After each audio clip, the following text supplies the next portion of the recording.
છેલ્લા એક વીક પહેલા ઇન્દિરા સર્કલ પાસે 4 લોકોના મૃત્યુ નિમ્યા છે, તો આજ સુધી કે કોન્ટ્રાક્ટર કે અધિકારી સામે કોઈ પગલા લેવામાં નથી. એટલે પોલીસ કમિશનરને આજે કોંગ્રેસ પક્ષ દ્વારા એક રજૂઆત કરવામાં આવી છે કે ક્યાંક ને ક્યાંક ભાજપના કોન્ટ્રાક્ટર આમાં સામેલ છે. જે ભાજપનો કોન્ટ્રાક્ટર છે વિક્રમ ડાંગર છે, એક છે જસ્મીન રાઠોડ, એનો અઠવાડિયાથી સ્વિચ ઓફ છે.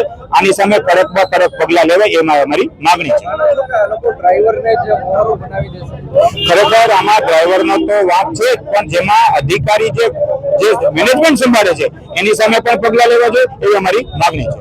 રાજકોટની પ્રજા ન્યાય માટે ઝંખી રહી છે, ત્યારે એક સબ્બર વિરોધ પક્ષ તરીકે પ્રજાના અવાજને પહોંચાડવા માટે કોંગ્રેસે અનેક કાર્યક્રમો કર્યા. આજે પોલીસ કમિશનર કચેરીને રાજકોટ શહેર પ્રમુખ અતુલભાઈ રાજાણીની આગેવાની નીચે આ બાબતે કેમ ફરિયાદ નથી, કેમ કોઈ કોન્ટ્રાક્ટર ઉપર પગલા નથી લેવાના, કે કોઈ કોર્પોરેશનના પદાધિકારીઓ માટે કેમ પગલા નથી લેવાના, જ્યારે રાજકોટની અંદર અનેક આવા બનાવો બનતા રહ્યા છે. ભૂતકાળની અંદર પણ આપ જોયો તો યુથ કોંગ્રેસ NSUના નામે રાજકોટની અંદર એક નિબંધ સ્પર્ધાનો કાર્યક્રમ થયો હતો કે કુશાસન સામે સુશાસન શબ્દકોશ.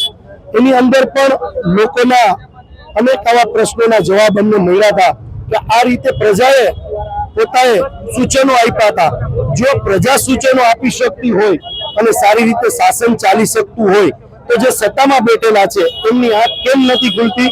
ભ્રષ્ટાચારની અંદર ક્યાં લગીન રાજકોટની જનતાના ભોગ લેવાતો રહેશે? એના માટે આજે આક્રમક મૂડમાં પોલીસ કમિશનર કચેરીએ આવેદનપત્ર આપવાના છે અને જે આમાં કોન્ટ્રાક્ટર છે એના ઉપર ફરિયાદ થાય વેપારીમાં એમનું નામ એડ થાય, બીજી વાર આવો બનાવ રાજકોટ શહેરની અંદર ન બને તેના માટે આજે કોંગ્રેસ આક્રમક મૂડમાં પોલીસ કમિશનરશ્રીને આવેદનપત્ર આપવા જઈ રહી છે.